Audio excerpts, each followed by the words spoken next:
لو عايز فعلا تستغل الصيف ده صح وتعمل حاجة كويسة تنفعك في سنة تالتة، بالأخص لو احنا كان مستوانا مش حلو خالص في أولى وتانية.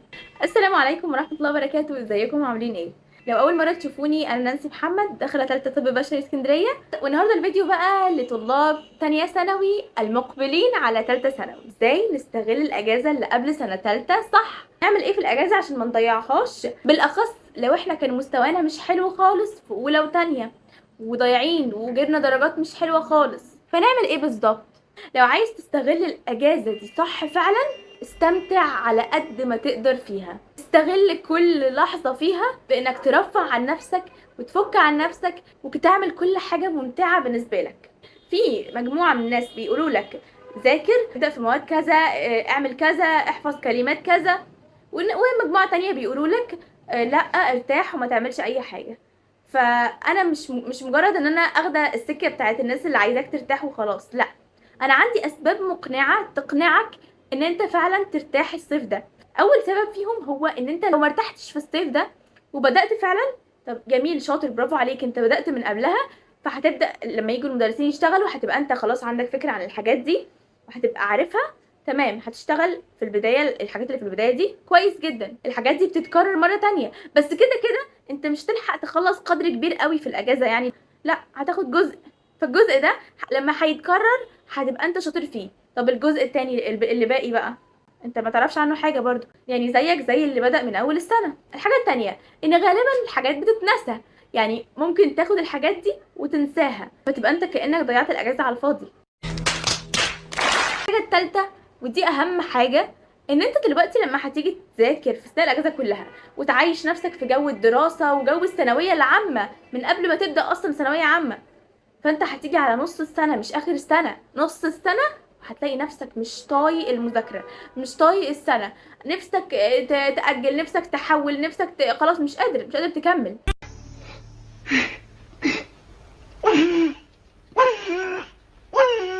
فعشان كده انا ضد تماما المذاكره اثناء الصيف. وانا واحده اهو دخلت كليه طب بشري من فضل ربنا وكرمه، كنت جايبه 93%، يعني اعلى من مجموع الطب البشري اصلا، اخد من 91.7 انا كنت جايبه 93. انا بدات مذاكره في بدايه السنه عادي خالص، ولا بدات بدري شهر ولا حتى اسبوع، بدات مع المدرسين في شهر 8 من اول نصه كمان مش من اوله.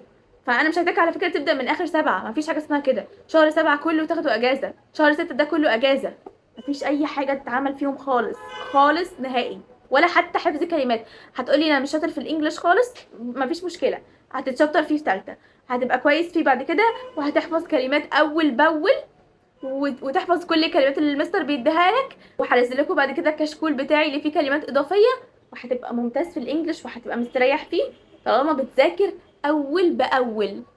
لو انت عايز تبقى من الاوائل وتبقى ممتاز في سنه تالتة، ذاكر اول باول وما تراكمش. والله لو سالت اي حد في تالتة، مش انا بس، اي حد حتى جاب مجموع هو مش راضي عنه، ايه اكتر حاجه ندمان عليها في السنه، هيقولك ان انا راكمت.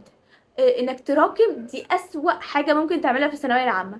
بس مش معنى كده ان انت عمرك ما هتراكم، لا انت لازم هيجي عليك حاجات تراكمها، بس بقى مش تفضل واقف بقى وانا راكمت الحاجات دي فلازم المها واسيب بقى الجديد فيتراكم الجديد، وهكذا واعيش في دوامه التراكم وافضل واقف بقى في مكاني ما اتحركش. لا، هو ده اللي بيوقع منك حاجات كتير، فبتيجي في الاخر للاسف تبقى تلاقي نفسك ضايع في حاجات كتير، وده اللي انا مش عايزاه طبعا. علشان كده بقول لك من دلوقتي كل اللي هتبقى حاطه في الحسبان من دلوقتي ان انت لما هتبدا السنه هتبدا بضمير، هتبدا تذاكر اول باول، مش هتشتغل بكل طاقتك، بس في نفس الوقت مش هتبقى مكبر دماغك وعادي بقى ايه يعني، انا ما ينفعش اوتر نفسي في البدايه، لا، ما توترش نفسك، بس في نفس الوقت ادي السنه اهميه زي ما قلت لكم. مفيش مذاكره اثناء الصيف، استمتع.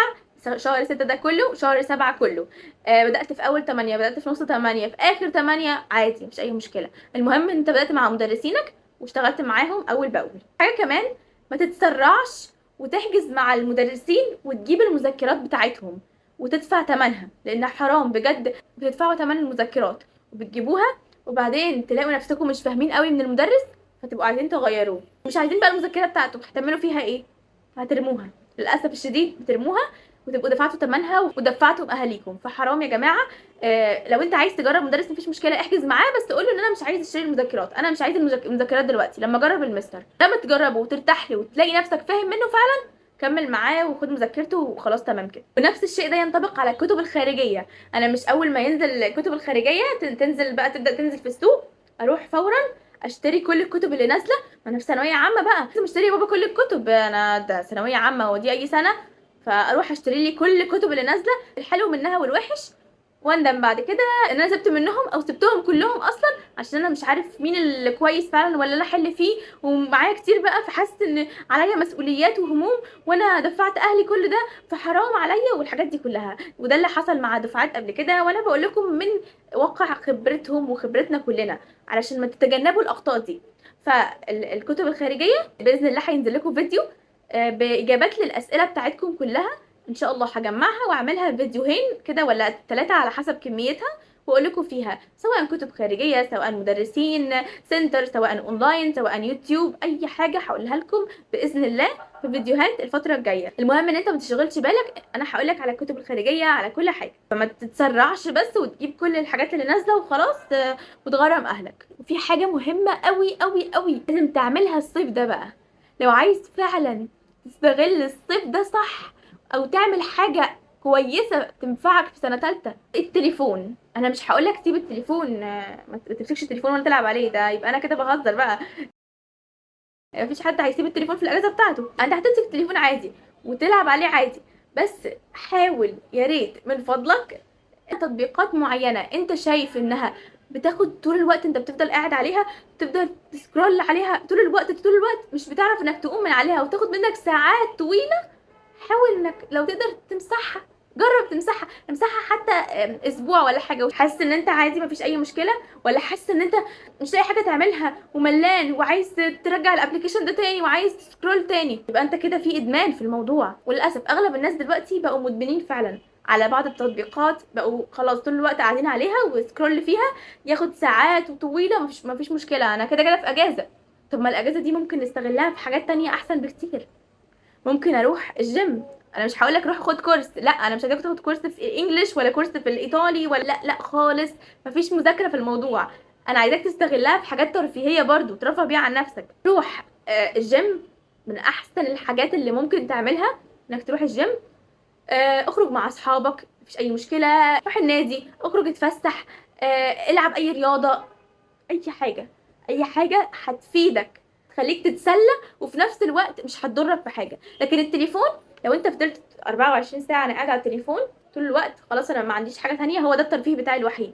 طب ما انا هاجي في سنه ثالثه، انا كل ما هبقى ملان من المذاكره، وده الطبيعي ان احنا كلنا بنمل من المذاكره، هسيب المذاكره دي واروح امسك يلا التليفون استريح عليه، ومش هتبقى ساعه استراحه ولا ساعتين، هيبقوا 3 4 5، يضيع نص اليوم في التليفون او اكتر من نصه كمان، وباقي اليوم الحبه دول هذاكر فيهم، وده ما ينفعش خالص طبعا. انا عن نفسي من الناس اللي كنت التليفون ده متشال خالص في سنه ثالثه، ودي من اكتر الحاجات اللي ساعدتني ان انا احقق حلمي والله العظيم، بعد فضل ربنا وكرمه، عدم مسكه التليفون طول السنه، وانا مش ببالغ والله العظيم وربنا شاهد عليا، انا مش ببالغ، انا ما كنتش بمسك التليفون فعلا خالص.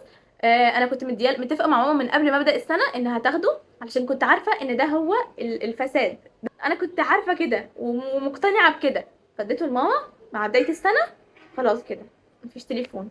كنت كل حاجه على الكمبيوتر، تاب كمان يبقى معلهوش اي ابلكيشنز وتقدر انك تستخدمه.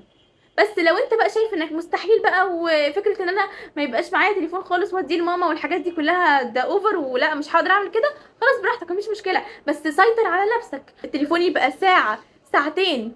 وعشان تقدر انك تعمل كده لازم تعود نفسك في الاجازه انك تقلل من مسكته، والا لو ما قللتش من مسكته وفضلت قاعد عليه 24 ساعه، فانت هتيجي في الدراسه مش هتقدر برضه تسيطر على نفسك، حاجه لا اراديه، انت الموبايل بيسحب وقتك كده. بس كده ده فيديو ازاي نستغل الاجازه صح، والله العظيم الحاجات اللي انا قلتها دي هي فعلا اللي هتخليك تستغل الاجازه دي صح، وتدخل سنه ثالثه وانت بكل نشاطك بكل طاقتك، شخص فعلا قادر ان هو يتحمل ضغط الثانويه العامه من اول يوم لحد اخر يوم باذن الله. بس كده، واتمنى يكون الفيديو عجبكم، ما تنسوش اللايك وسبسكرايب. مع السلامه.